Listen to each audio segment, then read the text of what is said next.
Hello friends, स्वागत है आप सभी का हमारे चैनल दिलीप टेलर बुटीक में। आज इस वीडियो में मैं आप लोगों को ऐसी चीज़ें बताने वाला हूं जिनको देख करके आप खुद ही शॉक्ड हो जाएंगे। जी हाँ, आज आपने वीडियो का टाइटल देखा, थंबनेल देखा, ब्लाउज़ खुद ही आपको बताएगा कि शोल्डर गिरेगा या नहीं।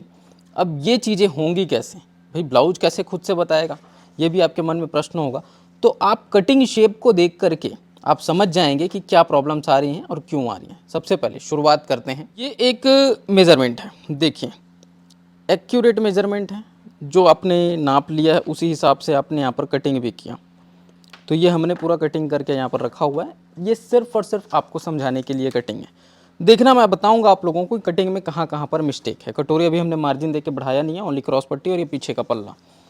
हमने शोल्डर नापा, शोल्डर हमारा आया था 11 इंच पुराने ब्लाउज के नाप पर, ठीक है। और हमारा पीछे का जो गला है वो कितना है, 10 इंच का है। अब उसके हिसाब से हमने कटिंग किया। आप एक बार चेक करेंगे। इसको चेक करने का तरीका कैसे होता है ये मैं आप लोग को बताता हूँ। पीछे पल्ला कटिंग करने के हिसाब से पहले हम जमाते हैं, ठीक है।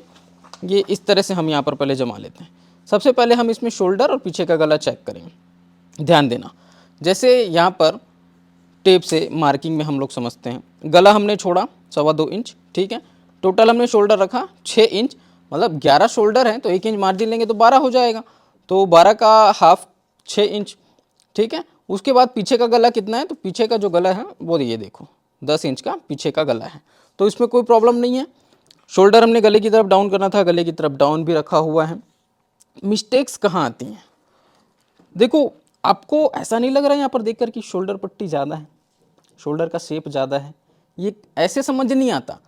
तो कैसे समझ आता है, जब आप इसके ऊपर क्रॉस पट्टी को रखेंगे। देखना, मैं आपको प्रॉपर टेक्निक बता रहा हूँ।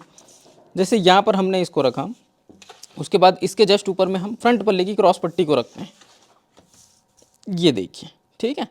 ऐसे जब आप रखोगे तो आपको देखो शोल्डर स्पष्ट रूप से नजर आएगा कि ये ज़्यादा है। अब इतने से भी आपको नहीं समझ आ रहा ना, तो एक प्रॉपर स्केल रखना और यहाँ इस तरह से आप इसको रखना, ये देखो। तो लगभग हाफ इंच इसका शोल्डर ज़्यादा है और यही चीज़ क्या करेगा, शोल्डर आपका गिराएगा, शोल्डर बाहर हो जाएंगे। तो इसको सुधारना कैसे है ये मैं आप लोग को बता रहा हूँ। तो पहले तो भाई आप इसको जैसे यहाँ पर अपने रखा इस टाइप से, ऐसे रख करके आप इसको बराबर छांट दीजिए। छांटने से पहले आप इसको निशान लगा लीजिए, ऐसे नहीं कि एकदम से डायरेक्ट छांट देंगे। आप इसको पहले प्रॉपर निशान लगा लो, निशान लगाने के बाद ही छांटना है, ये देखो, ठीक है। ये ऐसे, तो हल्का सा आर्म होल के शेप में भी, हम आर्म होल पे भी आएंगे टिप नंबर 2 पे। अभी तो हम टिप नंबर 1 पे ही हैं, शोल्डर शेप पर। और ये 5 पॉइंट्स में मैं डिस्कस करूँगा, जिससे ब्लाउज़ आपको खुद ही बता देता है कि आपका शोल्डर गिरेगा कि नहीं। आपको इस तरह से इसको छांट लेना है। पहले आगे बढ़ने से पहले आप सभी लोगों से कहना चाहूँगा, अगर आप लोग दिलीप टेलर एंड बुटीक से पेपर कटिंग्स मंगाना चाहते हैं, डिस्प्ले पे हमारा व्हाट्सअप नंबर चल रहा है। इन सभी प्रॉब्लम्स का आपको कंप्लीट सॉल्यूशन मिलेगा। आपको कैश ऑन डिलीवरी मिल जाएगी अगर आप लोग को पेपर कटिंग्स मंगाना है। डिस्प्ले पे नंबर चल रहा है, कॉन्टैक्ट करें। फिटिंग 100% गारंटी भी आपको मिलने वाली है। आर्म होल शेप दूसरा नंबर, ये शोल्डर हमने इतना छांट दिया, अब इससे एकदम एक्यूरेट हो जाएगा। शोल्डर भी आपका सही दिखने लगा और जो मिस्टेक आ रही थी वो भी सही हो गई। अब आते हैं हम आर्म होल शेप पर। देखो आर्म होल का जो शेप है ना, वो आप अक्सर नोटिस करते होंगे कि हम थोड़ा डाउन करके काटते हैं। यहाँ पर डाउन करके नहीं काटा गया है। और मान लो कि आप थोड़ा बहुत डाउन करके काटते भी हैं, फिर भी आपका जो आर्म होल का शेप है, यहाँ पर मैं बहुत क्लियरली आपको समझाना चाह रहा हूँ, वो जो 5.5 इंच का जो हमने निशान लगाया ना, उससे नीचे आना चाहिए, ठीक है। ये यहाँ पर हमने 5.5 का निशान लगाया और ये लास्ट जो फिटिंग एरिया है वो उससे नीचे रहना चाहिए। यहाँ पर इतने पे कम से कम, वो उसके ऊपर है। तो इससे आपकी जो गोलाई है उसमें दिक्कत आएगी। और आर्म होल पे ये प्रॉब्लम्स होने की वजह से भी शोल्डर गिरते हैं। तो ये जो शेप है इसको भी आपको प्रॉपर देना है, ये इस टाइप से देखिए, ठीक है। सामने पल्ला पीछे पल्ला दोनों आपका ये सेट होना चाहिए। तो इसको भी आपको सुधारना होगा। और ये सारी चीज़ें जब आप ब्लाउज़ में चेकआउट करेंगे तो आपको बिल्कुल मिलेगा, खासकर जब आप मिस्टेक्स कर रहे होंगे तो। और ये सारी मिस्टेक्स होती क्यों हैं, मेजरमेंट की वजह से। जैसे मैंने बताया कि अभी शोल्डर हमने पुराने ब्लाउज पे 11 नापा था, तो वो एक्चुअल में 11 नहीं आके 10 ही आता है ना। नापने में, रखने में, मेजरमेंट लेने में मिस्टेक हो जाता है, इसकी वजह से ऐसे होते हैं। अब आते हैं हम नंबर 3 पॉइंट पर, जो कि है कटोरी का ज्वाइंट। और ये स्पेसिफिक कोई कटोरी ब्लाउज के लिए टिप्स नहीं दे रहा हूँ, ये जो दोनों टिप्स दिए हर एक ब्लाउज के लिए कॉमन रहेंगे। तीसरा टिप जो दे रहा हूँ ना, वो रहेगा आपका कटोरी ब्लाउज के लिए। तो कटोरी का जो ब्लाउज है, ये हमारी नॉर्मल कटोरी जो हमने इस क्रॉस पट्टी से निकाली हुई है, अब हम इसमें क्या करेंगे, मार्जिन दे करके इसको बढ़ाएंगे। तो जब आप मार्जिन दे करके बढ़ाते हो ना, तो सारी चीज़ें तो ठीक हैं, जैसे नॉर्मली हम किसी भी कटोरी को मार्जिन दे करके बढ़ाते हैं वैसे ही यहाँ पर बढ़ाना है, सब कुछ ओके होता है। गले की शेप में थोड़ा सा मिस्टेक होता है, वो मिस्टेक क्या होता है और उसकी वजह से क्या प्रॉब्लम आती है, ये मैं आप लोग को बताने वाला हूँ, ठीक है। ये पहले हम पूरा मार्जिन का जो प्रोसेस है वो फॉलो कर लेते हैं, ये मैंने बारंबार बता रखा है, तो अभी उतना ज़्यादा इसमें डीप नहीं जाएंगे, फटाक से इसको बनाते हैं, ठीक है।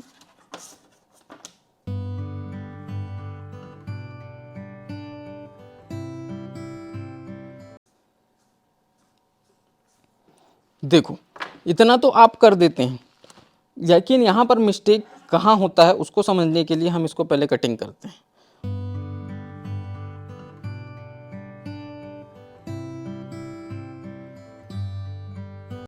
देखो ये हमने इस प्रकार से लिया, उसके बाद जब आप इस कटोरी को यहाँ पर फिट कर रहे होंगे, अब आप बोलेंगे सर कटोरी बड़ी नहीं है, वो डॉट वगैरह लगने के बाद सब ओके आता है और बराबर बैठता है, ठीक है।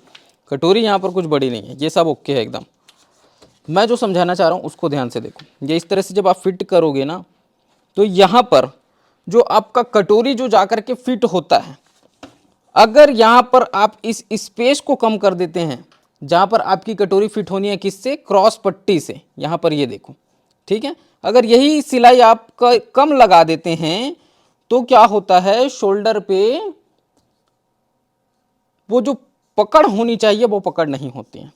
तो इसके लिए आप क्या करेंगे, कटोरी का जो शेप है उसको हल्का सा इस तरह से ऊपर से छांट देंगे, बस हल्का सा।